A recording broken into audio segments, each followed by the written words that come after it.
Uh, may I answer, ma'am? Please. I will repeat the question Yes. again. So, how does Keats explore the contrast between human suffering and artistic immortality in Ode to a Nightingale? Okay, so please answer. Yes, ma'am. Yes, ma'am. Ode to in Ode to a Nightingale, John Keats explores the contrast between human suffering and ठीक है artistic थोड़ा immortality. पंखा धीमा कर दे यार आवाज The poem was तीन written कर in, रहा I think, 1819, and which was a period of great emotional struggle for Keats because he had illness in his family and was also facing personal difficulties.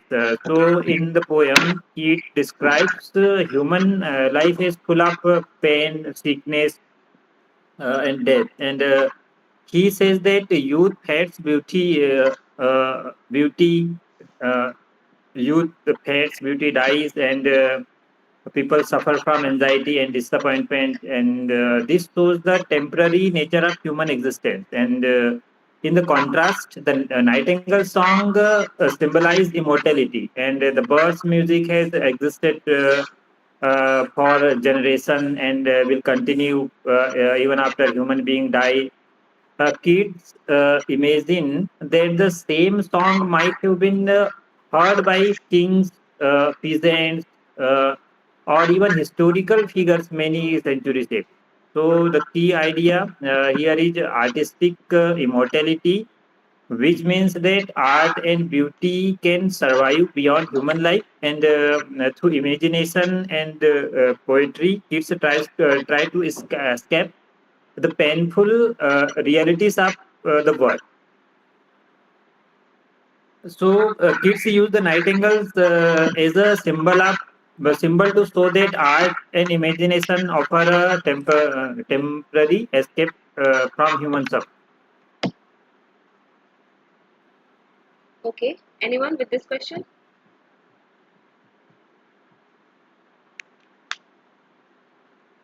Anyone wants to answer? Okay, Nazma. Yes, ma'am.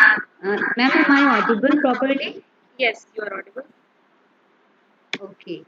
So, ma'am, Ode to Nightingale was composed by John Keats. Especially, it relates to his personal sufferings because at the same time he somewhere lost his brother.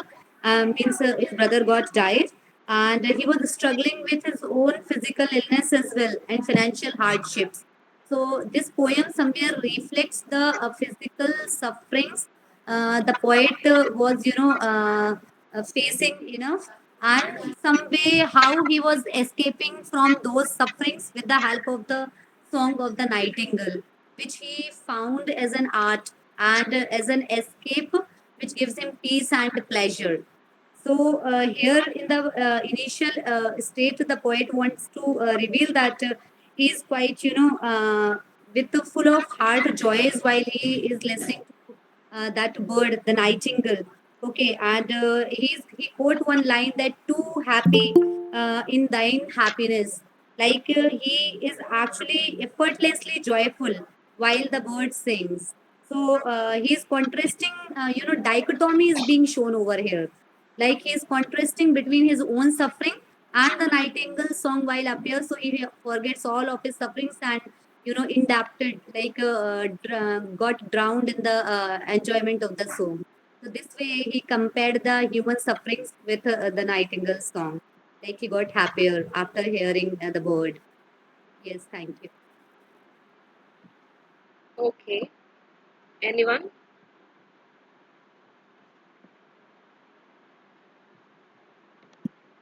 Okay, so let's move to next question.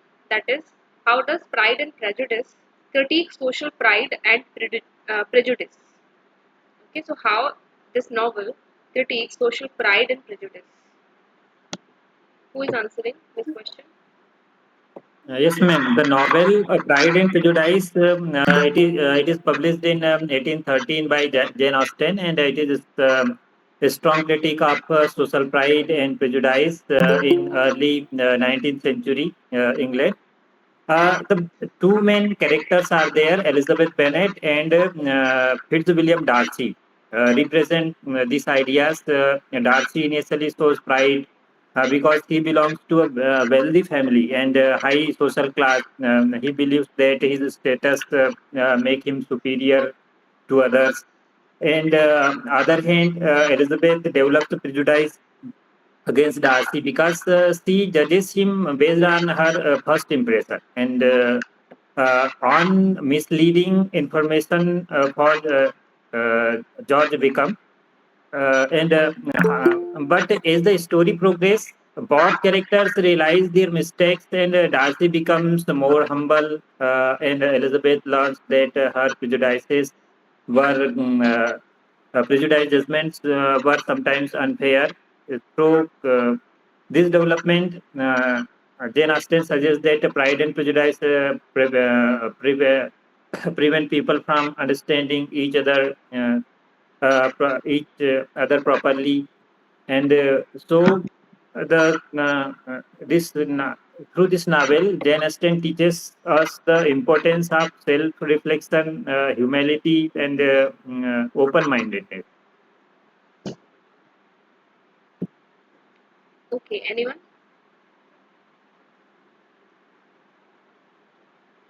This is a very famous novel, and I want at least half of the people should answer. Yes, Nazmin. Yes, ma'am. So, ma'am, the novel Pride and Prejudice is actually critiquing the social pride and prejudice. How? We are having two characters over here, the Darcy and Elizabeth Bennet. So, what is being showcased in the initial part of the novel, that Darcy believes in class superiority, and while there was the ball party, he refused to dance with Elizabeth. So it also showcased his own arrogance and his like his own pride. So, and in another case, means another character, Elizabeth Bennet, where we are seeing prejudice. How? Because she forms, biased judgment about Darcy. Like while Wickham lies to Elizabeth regarding Darcy, that whatever the Wickham had suffered, it is all because of Darcy's cause. So she believed him blindly. So it reflects the prejudice of her. So here Austen wanted to wants us to reveal that we have to lower our pride, or we have to remove our pride and prejudice to have a soul connection. And this happened with the two characters, like until and unless they were not depriving with these two flaws, they were not founding each other with the true connection. Once they lose out on pride and the prejudice, then only the true connection happened. So that's all about the Okay. novel. Yes. Okay. So now, Chaitanya ma'am, please answer.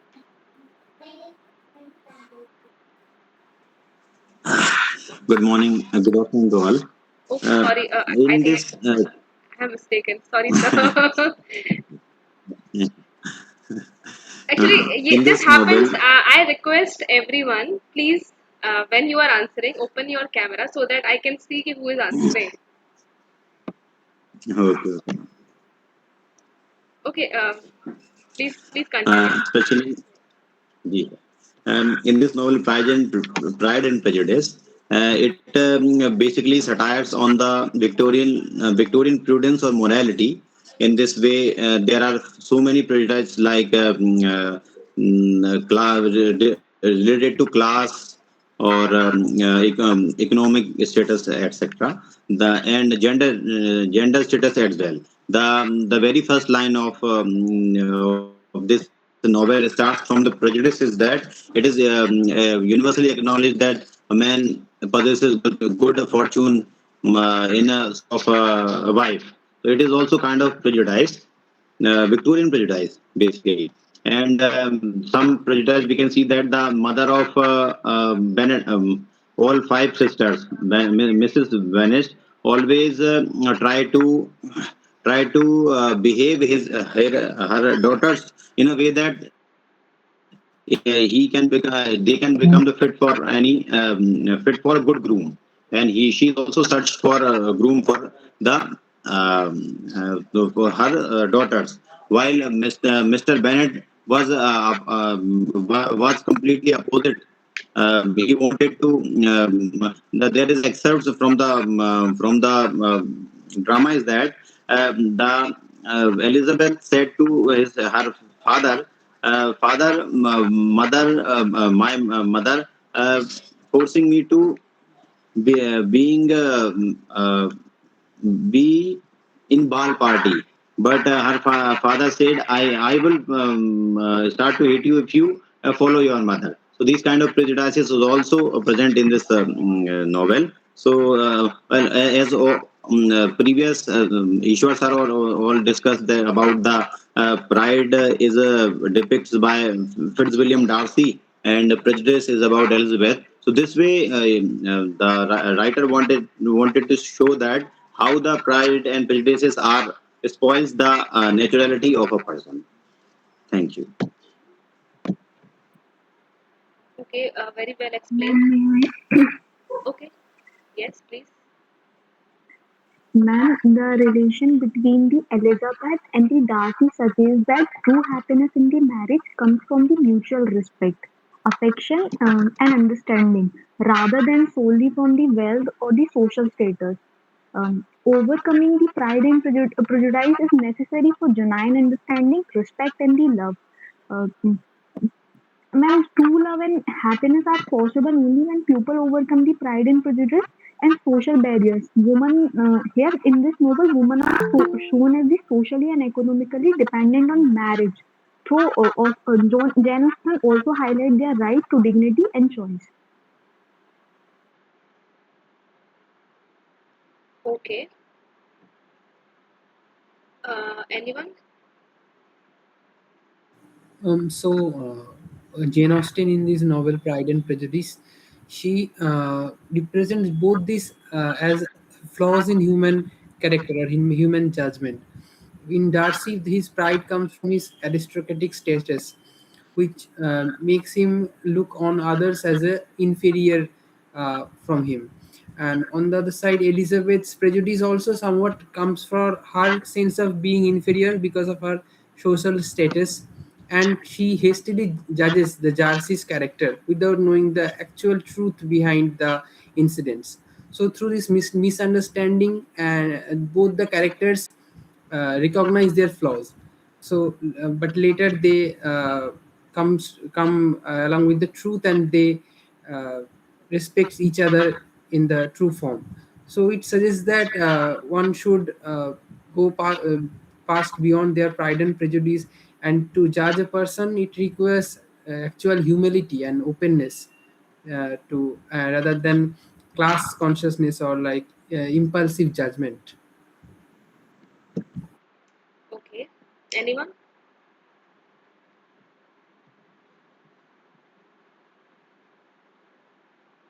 Anyone with this question?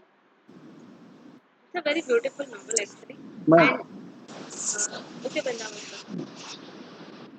my question, could you repeat question? Okay, I'm repeating the question. Question is, how does Pride and Prejudice critique social pride and prejudice? So, how this novel critiques social pride and prejudice? Yes, ma'am. Pride and Prejudice. This is also title of the novel and also critique the society in the same way. Where the main characters, two main character, Elizabeth Bennet and Darcy, Mr. Darcy, in which Elizabeth represent to prejudice when first impression when he see the behavior of Darcy, so she make prejudice against Darcy, and so this character shows the social prejudice when some person get to know another person first time, and they get prejudice according to their understanding. And also in the same way, uh, Mr. Darcy also get uh, uh, Mr. Darcy also gets pride, and because of his wealth and social status, and so he get uh, um, pride, and in the same way, this both characters hold the pride and prejudice against the society.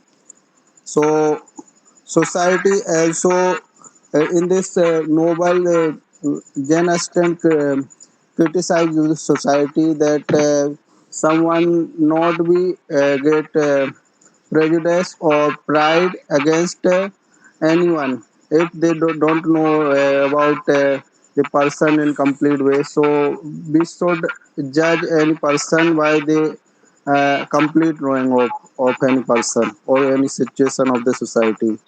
So by the end, they judge or they know each other in fully way, so they understand their mistake and they get married in the last. So in this way, this novel critic the society, pride and prejudice. Thank you.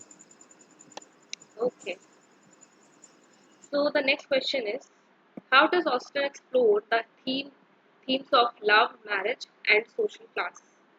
Okay. So So Austen represents different aspects of marriage in her novel, and it critiques the social values of the contemporary society. Like first, the marriage between Lucas and Mr. Collins uh, represents that practicality and economic stability was more important for them over love.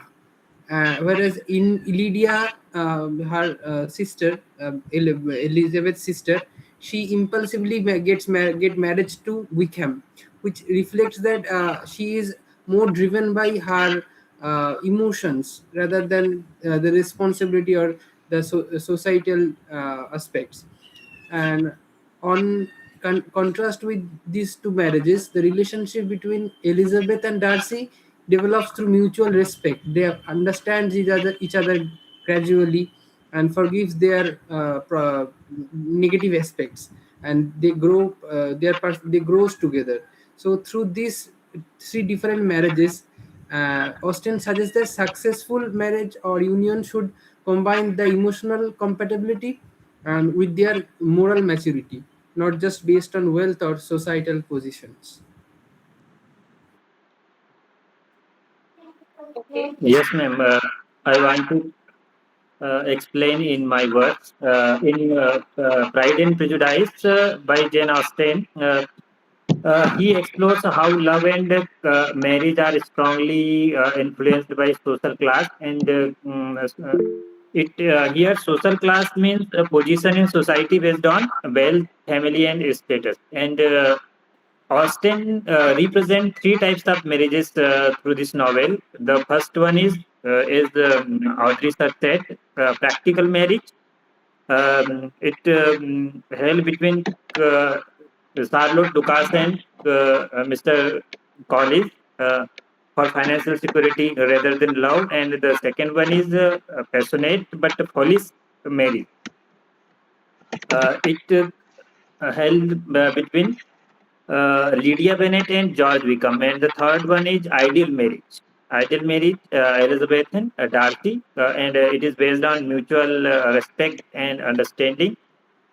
In real life, even today, many marriages consider financial stability and social status, not only love. So, Austen suggests that true happiness in marriage requires both love and a good character also. Okay. Nazmam? Yes, ma'am. So, ma'am, how Jane Austen here basically shows the picture of that particular era. Like initially, she has discussed a few marriages over here.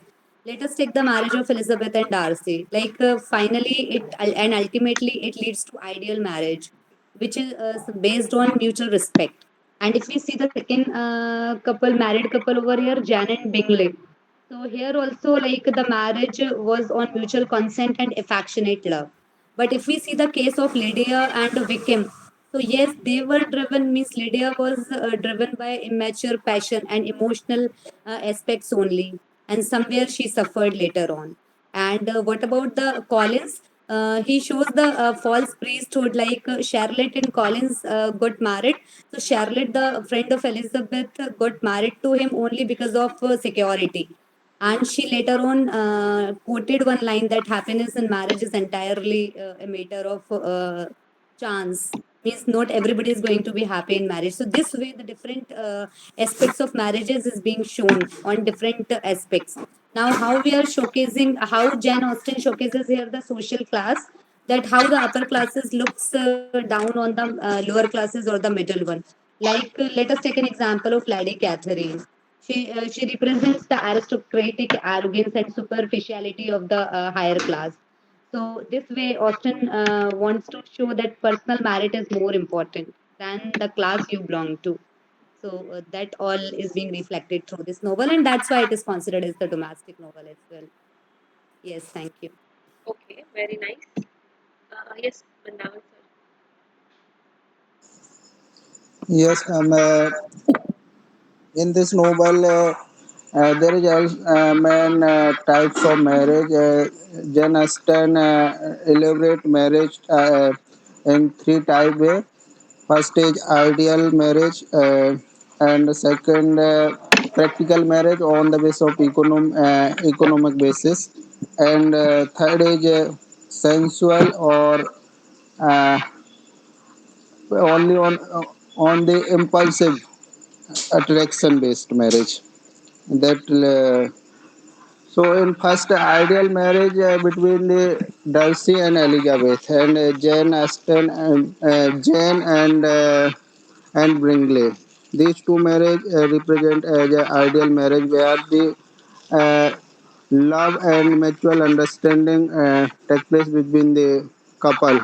And so this is the, according to Jane Austen, this is the main important marriage because this should be in society, not only by the only economy base or only by the resource or financial support, financial security based. This should be marriage should be on understanding or each other mutual understanding and love between the couples.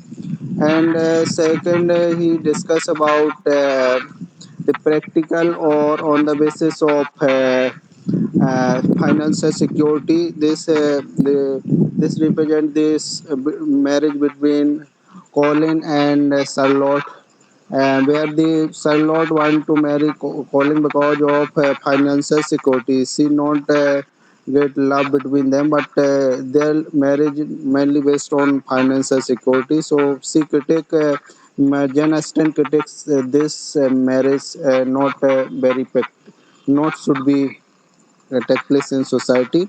And third is on the sensual or we can say only attraction Passion. based marriage that is take place between Bickham and Lydia.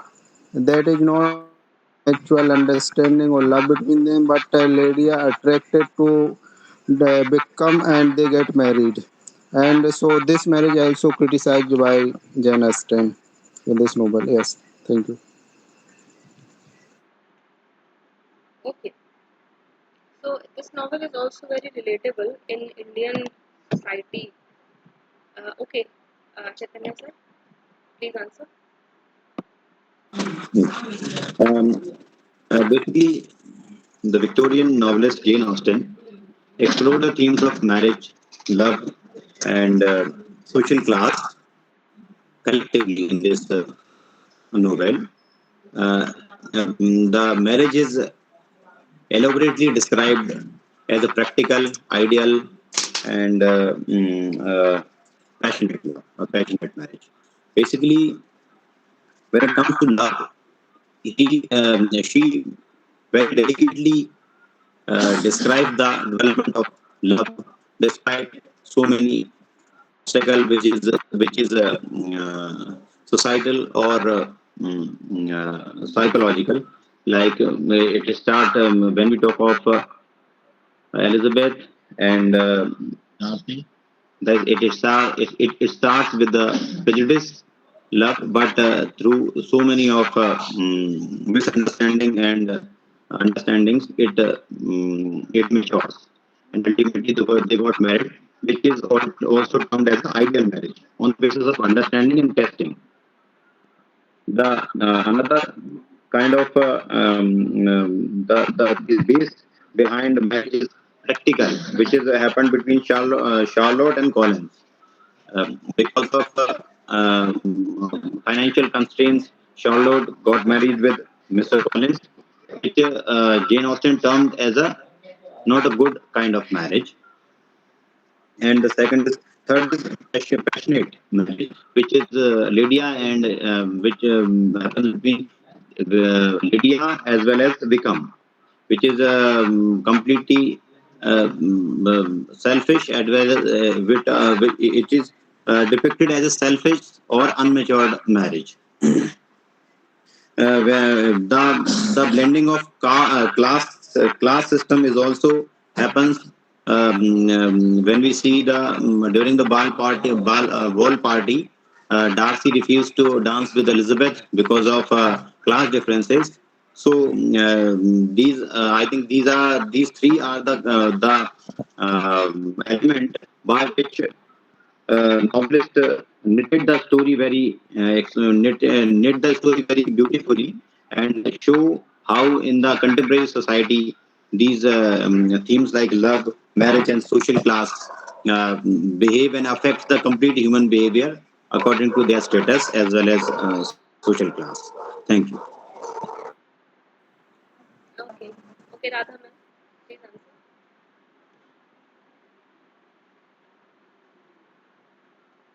Radha ma'am, are you answering?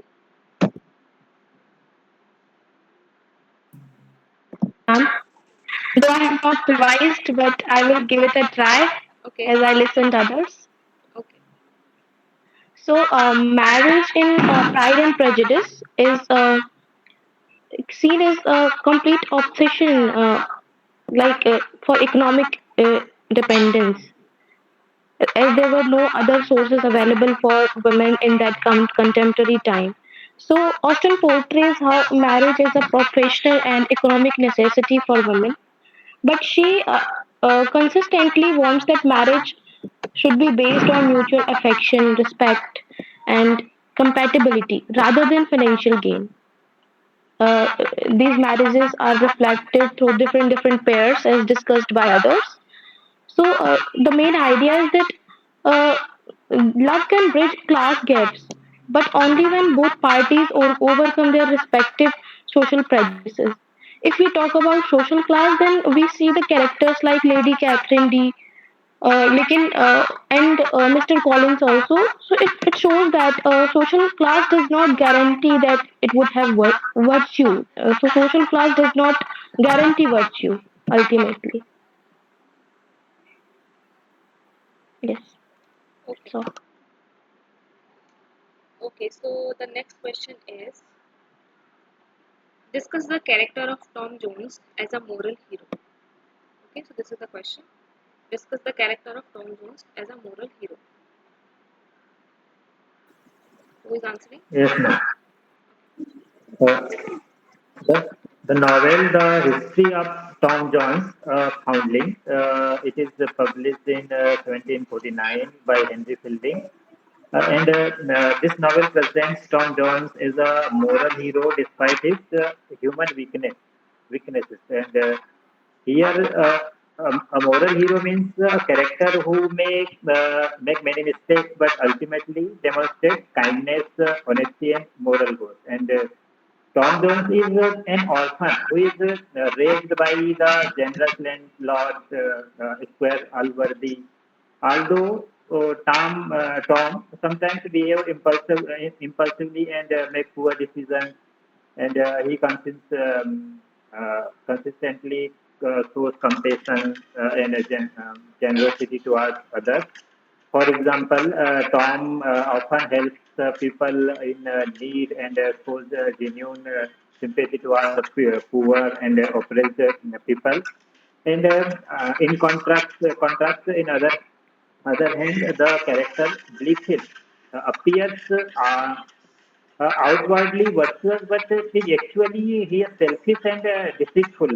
And Fielding uses this contrast to suggest that true morality lies in sincere kindness rather than in outward appearance. We can see in real life when someone may make mistakes in youth, but still possesses a fundamentally good character and later become a responsible and ethical person. So, Tom Jones represents the idea that human goodness is defined by intention and compassion rather than perfection. Yes. May Okay.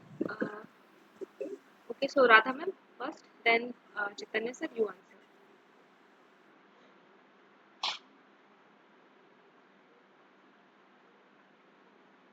Radha ma'am आप answer कर रहे हो अच्छा No, okay ma'am. Okay Chaitanya sir you answer Sir, in basically in the novel, in his novel Tom Jones history of Tom Jones' founding, Henry Fielding wanted to convey the idea of virtuous person or moral hero.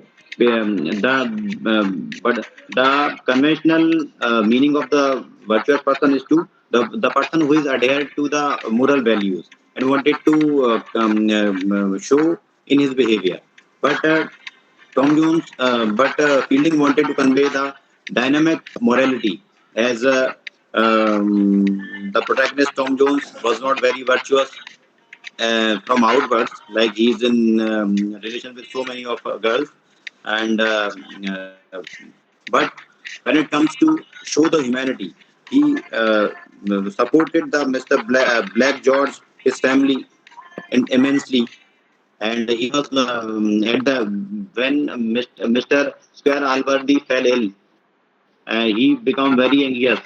But when he heard the news of his well-being, he became joyed,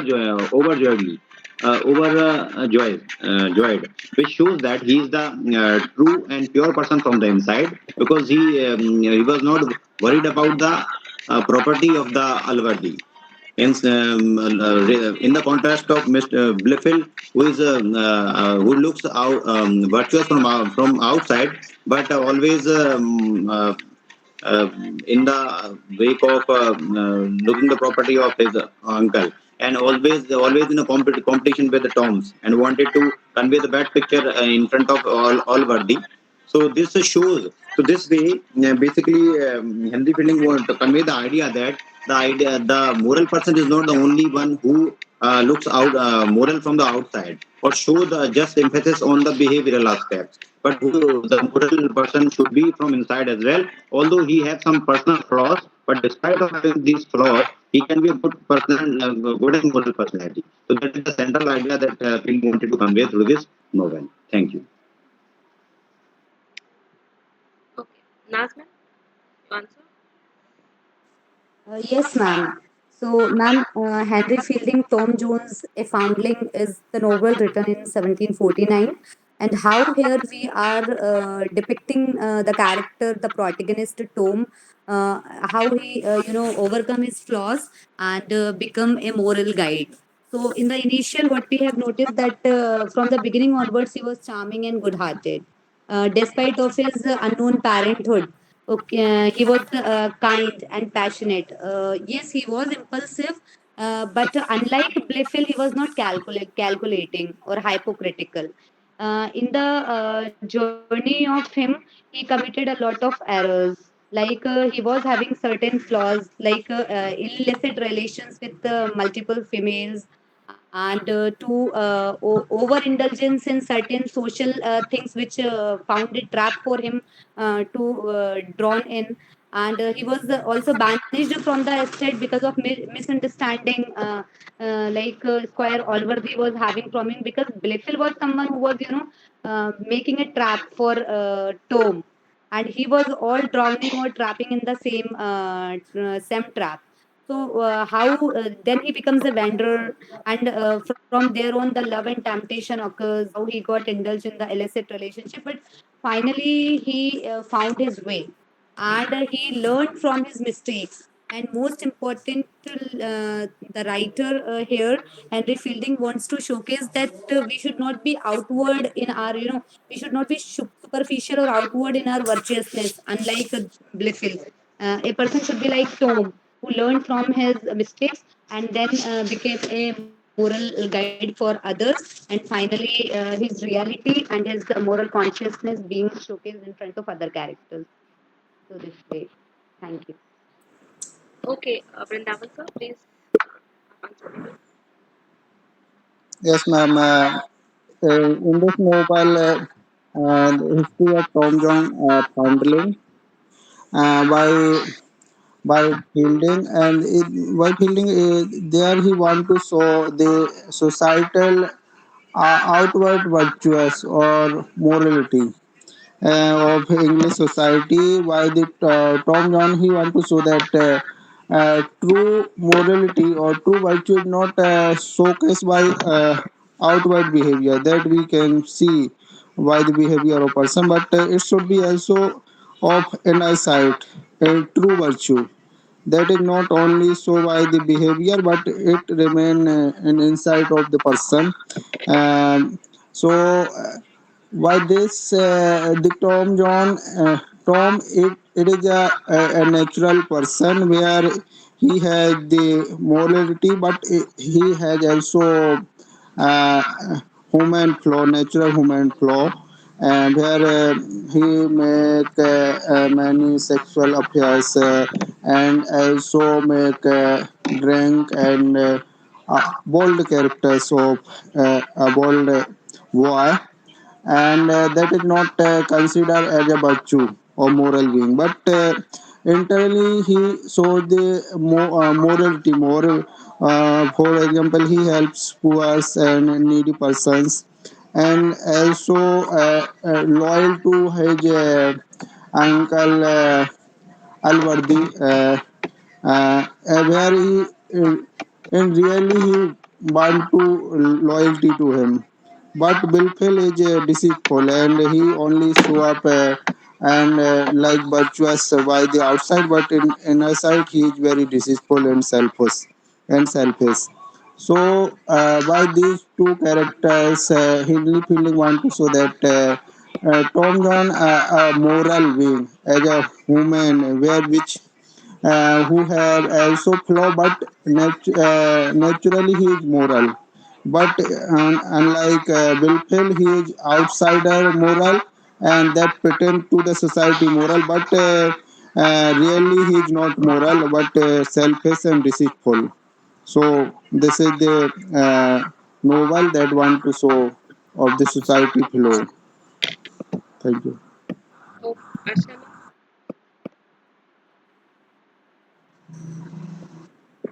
Good evening, all. good evening. Ma'am, I think Tom Hanks and realistic. Ma'am, Actually, your voice is echoing, I think. Huh. he represents the human Your which voice is has not both clear. has weaknesses. Through Tom's character, that genuine goodness comes from the heart rather than from rigid moral appearances. As we can see that her love for his love for Sophia remains um, during his journey remains sincere, although he committed so many mistakes, so many other affairs were there, but his love for Sophia was sincere, and for Allworthy, his sincerity was there, and he was not jealous with Beefle, although Beefle was jealous to him, but morally he was a good person. So I think it is all about myself. Okay, Anita ma'am. Uh,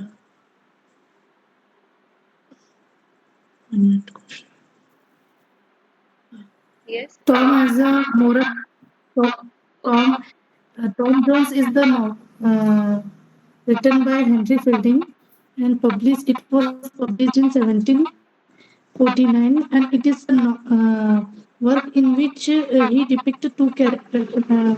Henry Fielding contrast between the two characters, Bilfley and Tom's. Tom was a very hearted and kind person, and Henry Fielding shows that kindness comes from the uh, inner from the inside, and whereas Bleefield was very calculative and cunning, and he does not have any sympathy towards the poor, while Tom was a very sympathetic towards the poor. So, and he was very sincere about his love towards Sophia. And even though he was gone through many mistakes during his journey, uh, when he departed from Allworthy House, he upgraded himself uh, through his experiences in his life, and he was so we can say he was morally good person. Okay. After analyzing Tom Jones' character, what do you think? He is a Pilton's Roman character or a picaresque hero? Man, uh, Yes. this is picaresque novel, relating to a type of story in which the main character travels from place to place and has a series of adventures. Or I can say that type of novel that tells the adventure of a clever but low-born hero called a Picaro who lives by there with its incorrect society. Yes. That. And in my opinion, it is both because Yeah. there is some kind of equal. It can be both. Because the storyline of the novel describes him as a picaresque hero. He goes through different adventures, but he also grows morally as a character. So that also makes it a Milton's Roman novel. Exactly. We can say that. Okay. So the next question is, how does Fielding use satire to criticize social hypocrisy? Okay. So who is Uh, answering? yes, ma'am. In this novel, Fielding uses satire to criticize the hypocrisy of 18th century society. And um, uh, here, satire means a literary technique that uses humor, irony, and exaggeration to expose social past and moral corruption. And in this novel, Fielding uh, portrays several characters who pretend to be morally respectable, but are actually they are selfish and dishonest. The best example is Bleated, and he appears disobedient. He appears obedient and religious, but in reality he is jealous, manipulative, and hypocritical. By contrasting Blissfield with Tom Jones, Henry Fielding shows that society often rewards false virtue while misunderstanding genuine goodness. Fielding also satirizes the legal system and the clergy and the social convention of this time. In a real life, we can be seen uh, many examples can be seen when people publicly present themselves as a moral or ethical, but privately they behave dishonestly. So, uh, Fielding's satire exposes the gap between appearance and the reality of the society. Okay, Chaitanya sir. Then Vrindavan sir. Yeah, thank you. Through the novel, Henry Fielding wanted to depict the show the moral ambiguity and moral duality of the contemporary time, which is of mm, I would say Augustan time, I think. So in this, the through the character Blifil, Fielding wanted to convey the idea that the person, in especially on not only the person, but the society is behaves like that. They are very virtuous from the outside, but the reality is different from their the outer world behavior. Um, because of so many manipulations done by Blifil and so many conspiracies doing against the Tom, who is not only kind, brave, or authentic, but also he is very true from the inside. Although he has some flaws, but whatever flaws he has, he is very open to describe it. Whereas the Blifil is very manipulative. Whatever wrong he done is quite quietly, which is which is shows the moral corruption of the person as well as society. So through this character, through both of these characters, Henry Fielding wanted to convey the duality of the contemporary society. Uh, Thank you, sir. Okay, Pratap. Yes, ma'am.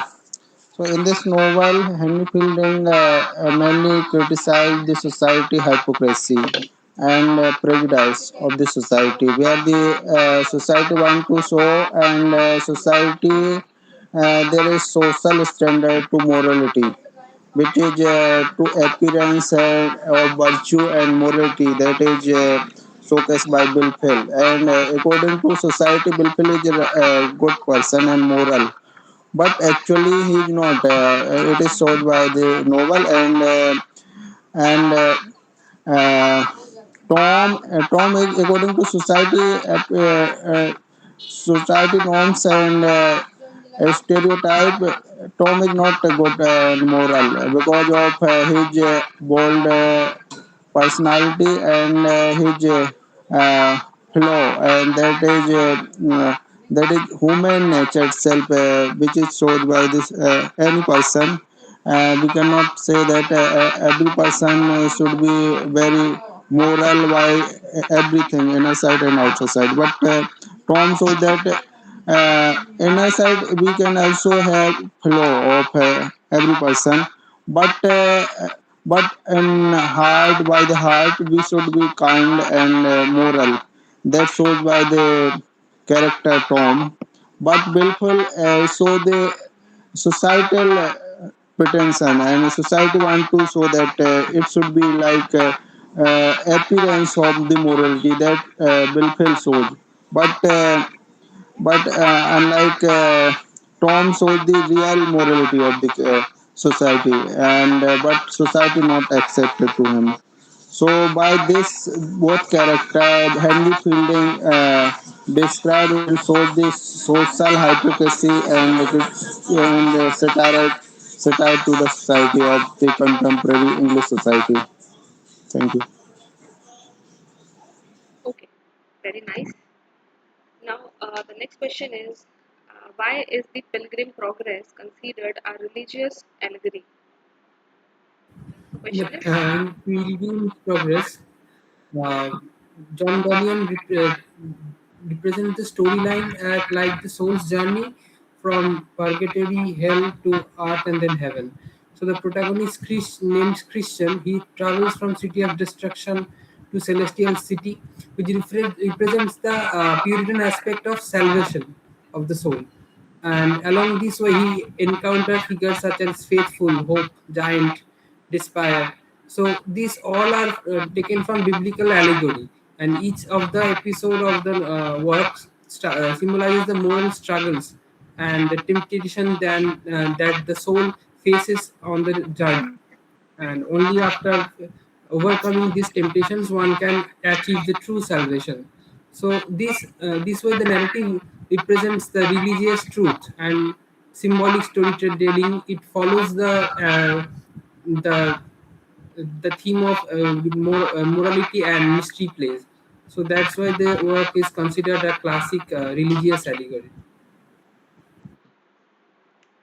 Okay, Chaitanya sir.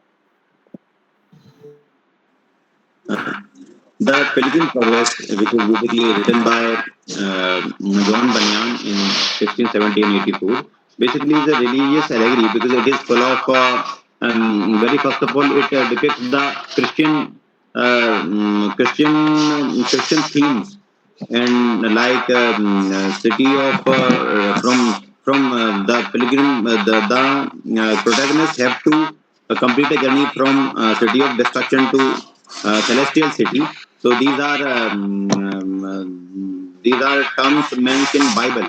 So it considers the biblical theme which is related to Christian religion. So it is a religious allegory, and so many metaphoric things like slow, despond, worldly wise man, and Mount Sinai, Wicked Gate, Goodwill, character Beelzebub, so Hill of Difficulty. So there are so many terms which we have taken from which the writer have taken from the Christian religion, and it have some hidden and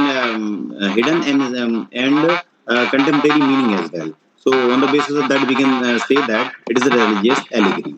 Thank you. Okay, with this question, I'm adding next question also because both the questions are similar somewhat. So the question is how this book reflect Puritan beliefs. Okay, so the question is how the Pilgrim Progress is considered religious allegory, and how this book reflect Puritan beliefs.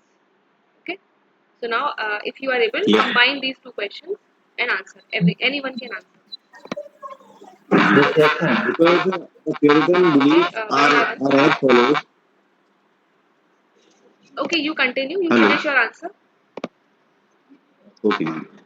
The Puritan belief is as follows: the person should be pure from inside and outside as well, and he should behave the way the Christian religion expect him to be behaved. Like he should follow the religious instructions, should be moral, and should be helpful to the poor, and to serve the needy ones. So these all are or all properties have depicted through the character protagonist, protagonist of the story. So on the basis of these points, we can say that it is a religious or allegory and Puritan story as well. Thank you. Okay. Okay. Now next, Ishwar sir आप answer कर रहे हैं otherwise Najma Yes, yes, ma'am. Okay so after you The Najma you can Pilgrim's Progress.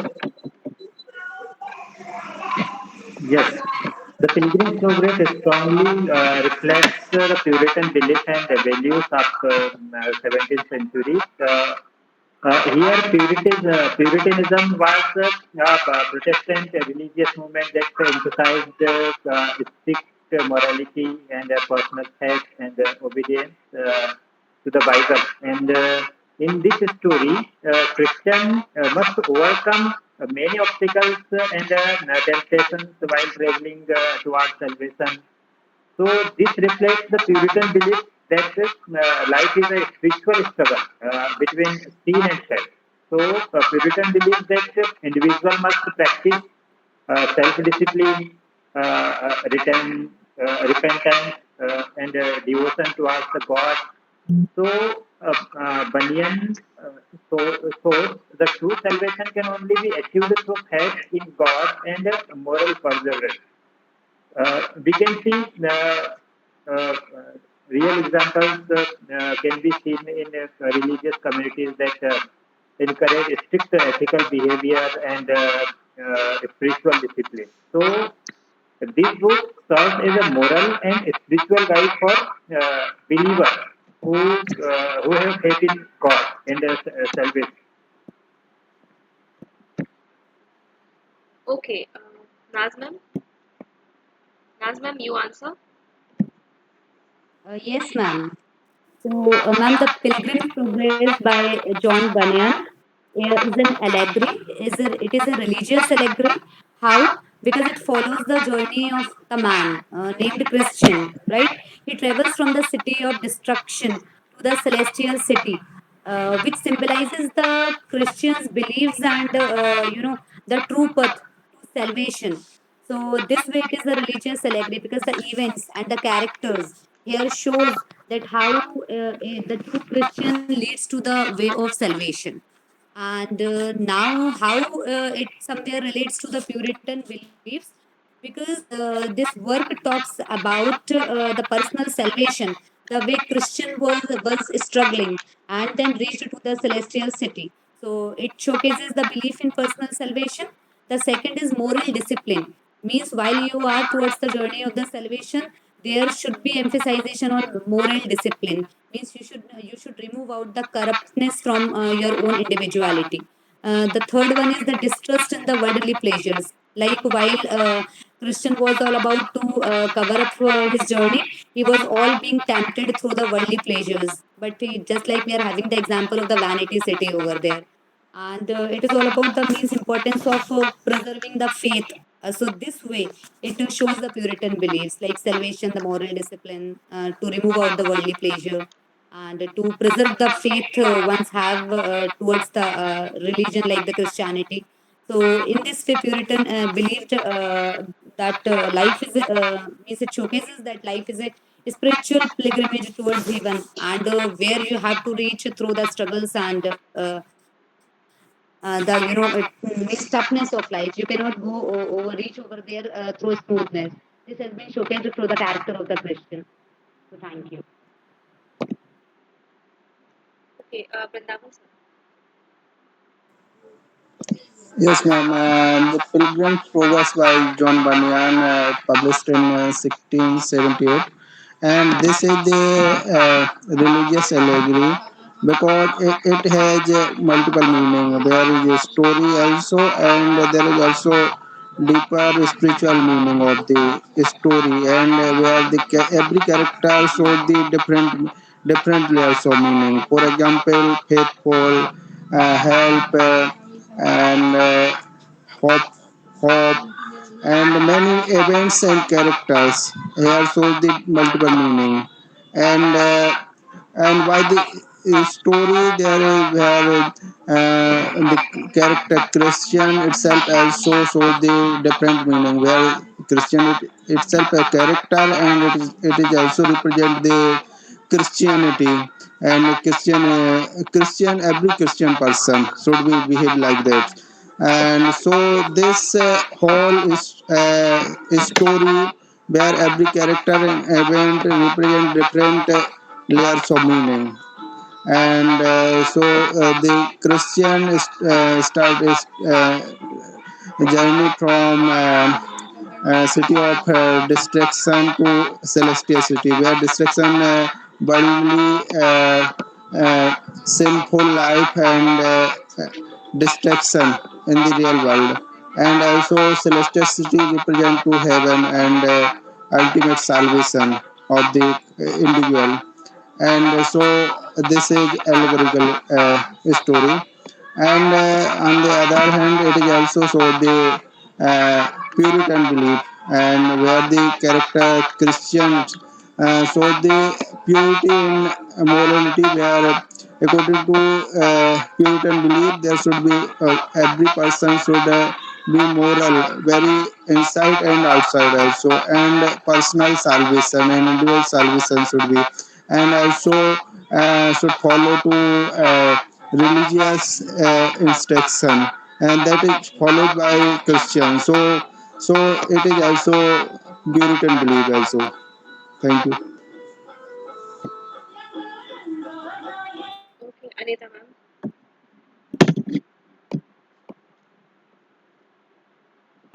Are you answering? Pilgrim Progress written by John Bunyan in 1678, and it is a religious allegory because it was based on the biblical theme in which character, we can say a protagonist, Christian, uh, uh, goes his journey from destruction, city of destruction to celestial city. That means it has a symbolic meaning. He goes the journey from sin to salvation, and in other hand it shows the Puritan belief, because it shows the strong religious faith, moral discipline, and religious reform. So we can say it is also Puritan work by John Bunyan, because it is emphasis on self-control, honesty, moral purity in how. Okay, your voice is breaking in between. Okay, so the next question is, Yeah. uh, okay, so next question is, examine the different causes and cures of melancholy discussed by Burton. Okay, so discussed by Robert Burton in the work Anatomy of Melancholy. Okay, who is answering first? Naz ma'am, are you answering? Yes, ma'am. Okay. Yes, ma'am, I'm answering. Okay. So, ma'am, the Anatomy of Melancholy, which was written by Robert Burton in 1621, has identified that melancholy is something which is a disease of the mind. Like, it is stemming from an imbalance in the four bodily humors. Like the four bodily humors we have read, it is all about the yellow bite, the blood, the black bile, and the phlegm. So, the imbalance in these fluid causes the melancholy. He attributed to this, and then he told that imbalance, these fluid imbalances causes both physical and psychological factors behind it. Physical factors like some, while we are taking the poor diet, or we are lack of sleep, or we are impacting with illness. These are the physical factors which attributed to melancholy. Psychological factors like while we are in spiritual anxiety, like we are not enough in spiritual, while we committed sin, while we are in grief. So these are the, and some external factors are also there, like ma'am, like sometimes our environment impacted us. Like somebody if tells something negative to us, it impacted us and make our situation melancholic. So these are the certain causes of being melancholic. And then he shows the cures also. He told that there are certain remedies. Like the very first one is all about philosophical remedies. Like while you are melancholic, so you should engage yourself in intellectuality, and like intellectual conversations, or being spiritual means just got connected to the God, the redemption, the contemplation, like faith and prayer. So these are the remedies. And physical remedies like one should take proper diet, proper exercise, the medical cures, the treatment. So this way one can remove out these melancholies. Yes, thank you. He's somewhere he related, yeah, he relates science with philosophy. Yes. Yes. Okay. Vrindavan sir. Yes, ma'am. This Anatomy of Melancholy published in 1621 by Robert Burton, and in this work, this is very philosophical and psychological work in English literature, which is first time he openly talk about depression and psychological anxiety. And in this work, he described the cause and effect of the melancholy, and melancholy means depression, that is affected all over the society everywhere. And so why he said that there is mainly three types of causes of depression or melancholy. Very first, it's physical causes, for example, ill ill diet and illness, and also environment where the body physically affected, food and health. Also work may be cause of melancholy, and psychological causes where the any person in society, he want love and faith, and also societal respect in the society, but it may be also cause of melancholy. and another factors also environmental factors. If there is any cold condition or heat condition, so it may be also cause of melancholy. And he gave also prevention or cure for the melancholy, where physical melancholy there he also recommend to medical cure, and also of uh, a good food, and good habit of everyday daily routine. And he also gave the cure for psychological, where if anyone psychologically depressed, so he should also prayer, or he should do religious rituals that give make help to cure melancholy. And also he may give importance of nature. If means nature, man should be also connected with nature, and every daily routine of natural use, daily morning walk. So the cure he want to show in this work. Thank you. Okay, Deepika ma'am.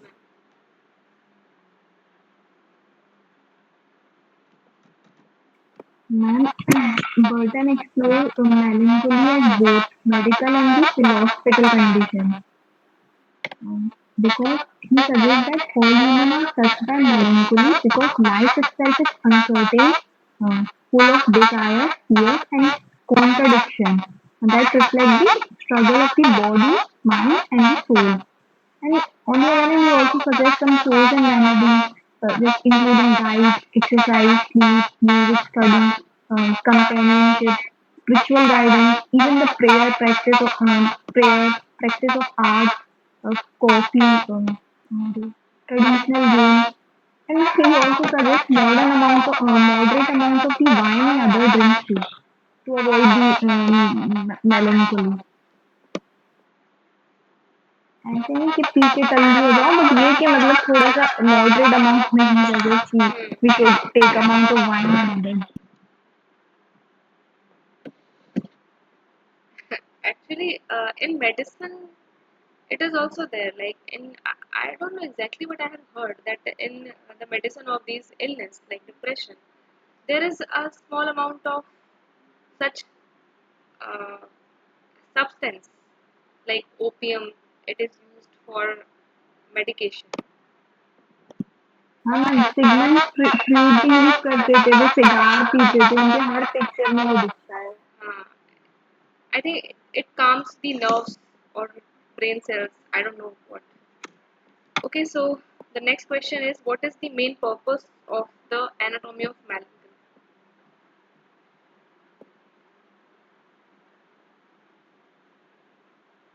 Who is answering this? What is the main purpose of the anatomy of melancholy? Actually, answer would be similar somewhat. Okay, Chaitanya sir. Then Ishwar sir, you answer. Through through the work of Anatomy of Melancholy, Burton is very remarkably draw attention of the society towards the mental ailment, and describe the how the human behavior is affected by the melancholic situation, and how does it happen. So it is a very valuable document of the then time, which focuses on the mental problem retardedness, or and its solution in by the extensive ways of physical activities, Towel पे cut करो medicinal उसको. medicinal तो बड़ा है. use, as well as spiritual देखो शीशा अंदर. practices. So this way, it is a very important document towards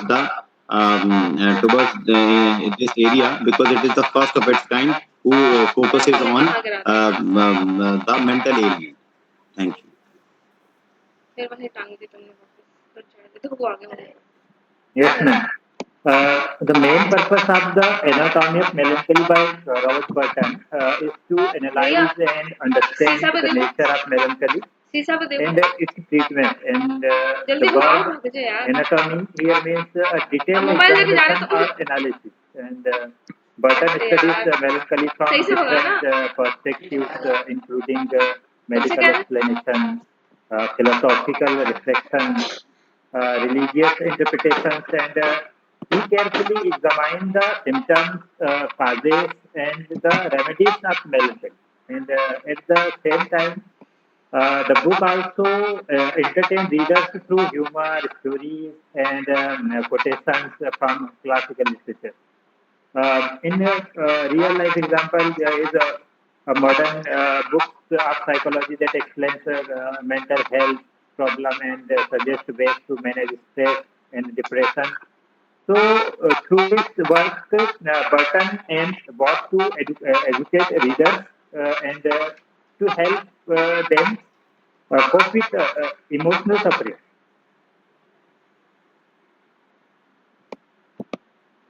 okay anyone with this question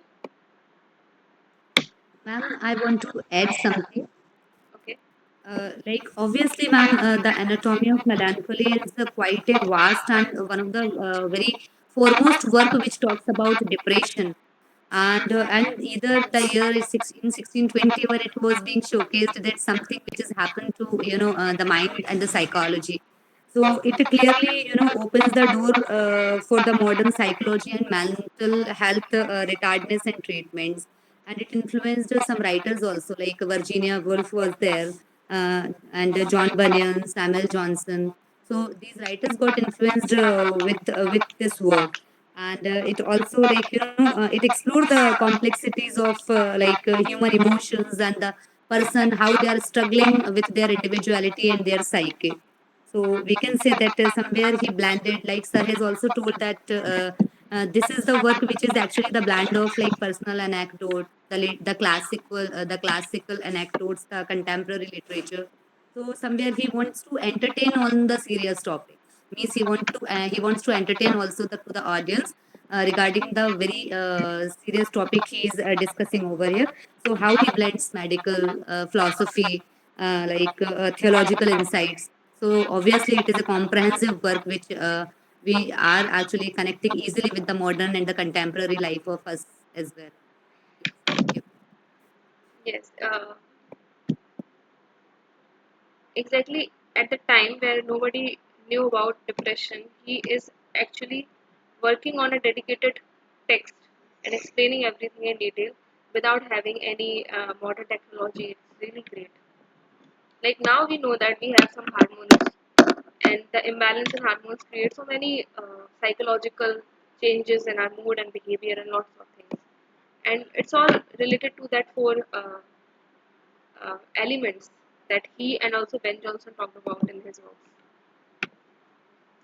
Okay, so the next question is how do Bunyan and Burton reflect 17th century religious and intellectual concerns?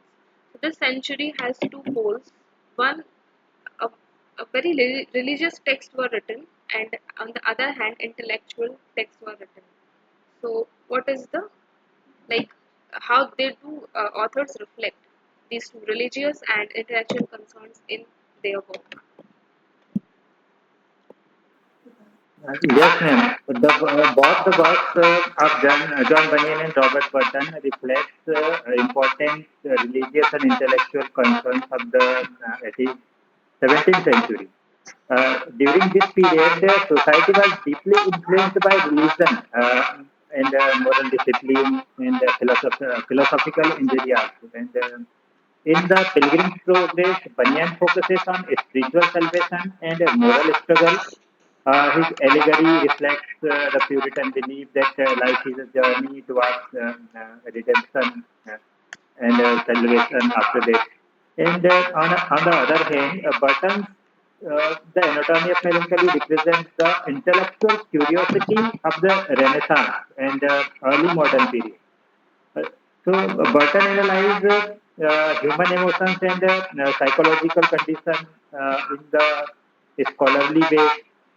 So together these two works show that 17th century thinkers were concerned with both spiritual life and the human psychology. So we can see in real life examples in is a modern society where people still explore religion for spiritual guidance and psychology for emotional understanding. So this way, Bunyan and Burton illustrate the religious devotion and intellectual exploration of the historical period. Hmm. Okay. Anyone with this question?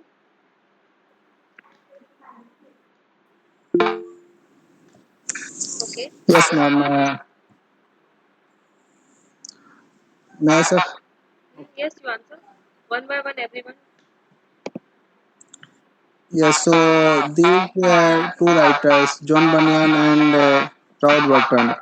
John Bunyan represent to religious work that is the Pilgrim Progress, and it is very spiritual and Christian spiritual philosophical work. And on the other hand, there is Robert Walton's Anatomy of Melancholy. It is very intellectual, philosophical work that is discuss of depression and anxiety of the human.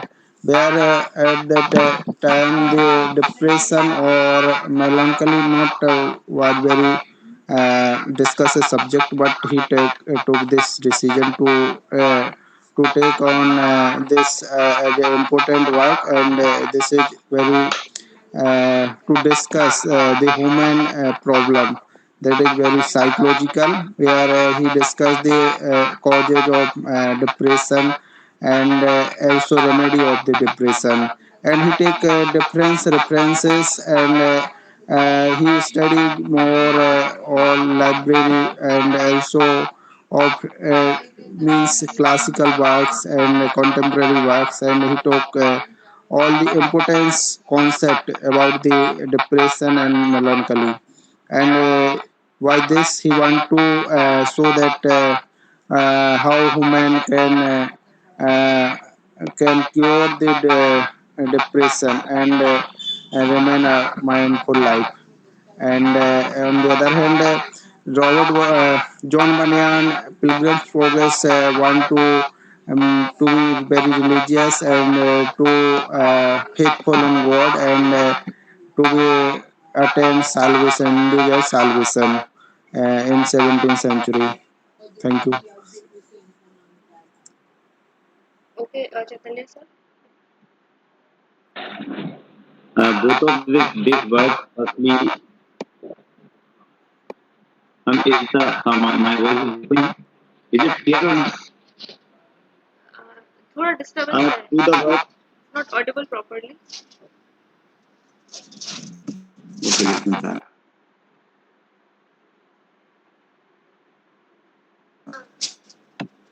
Uh, to the work, Robert Burton, Robert, in the work Anatomy of Melancholy, Robert Burton basically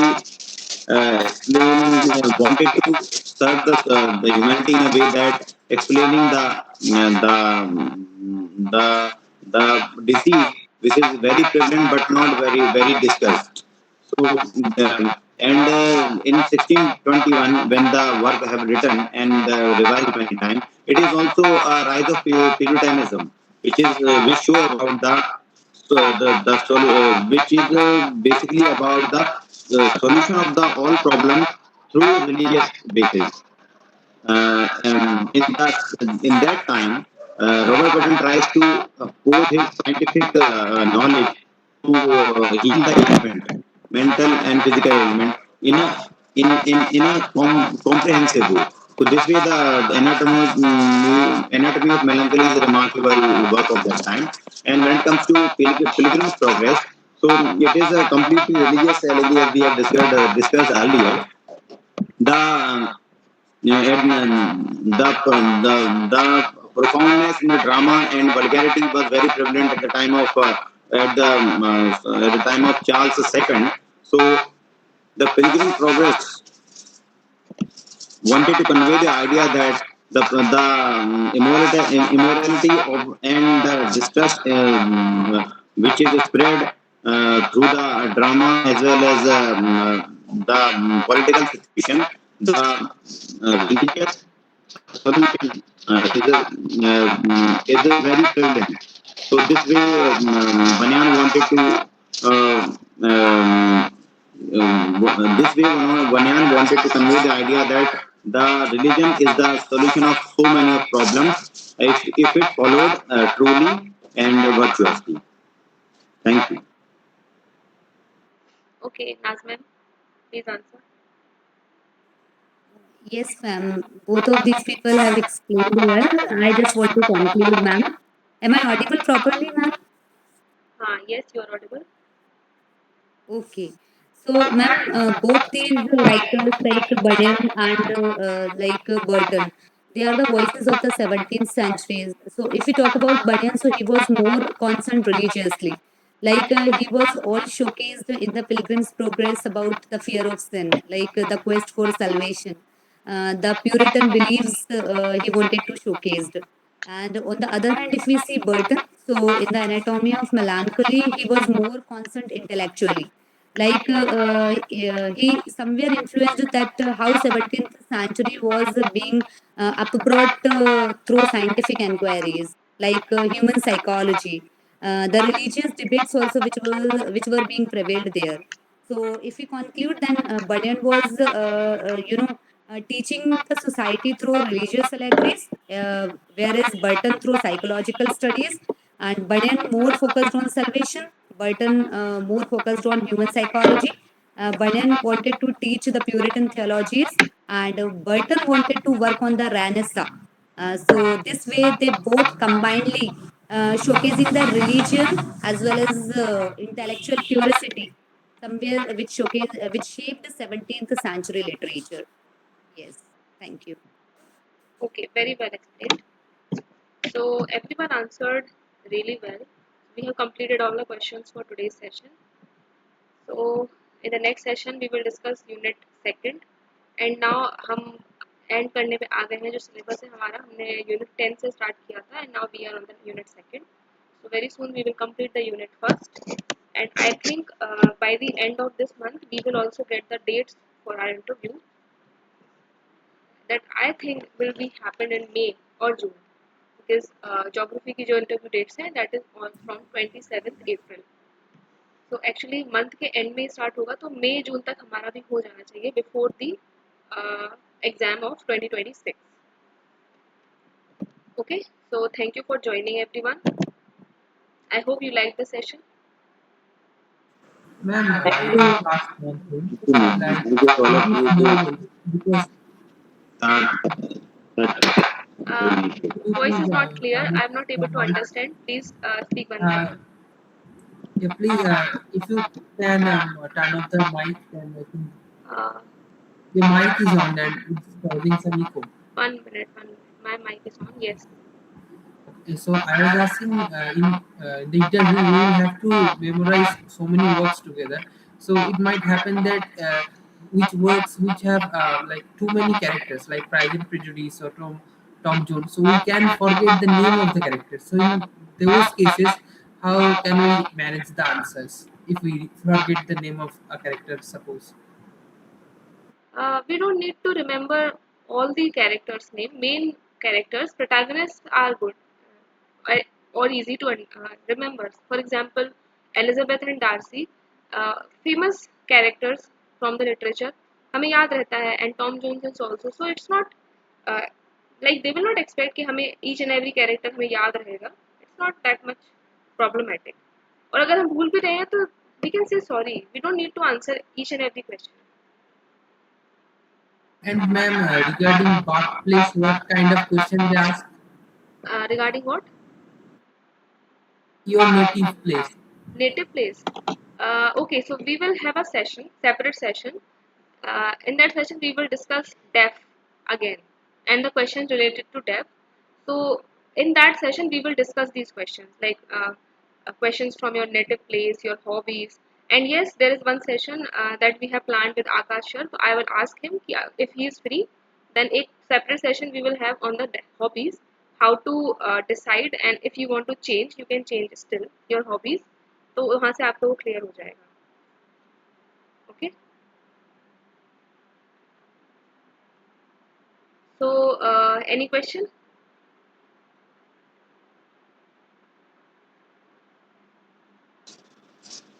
Ma'am, the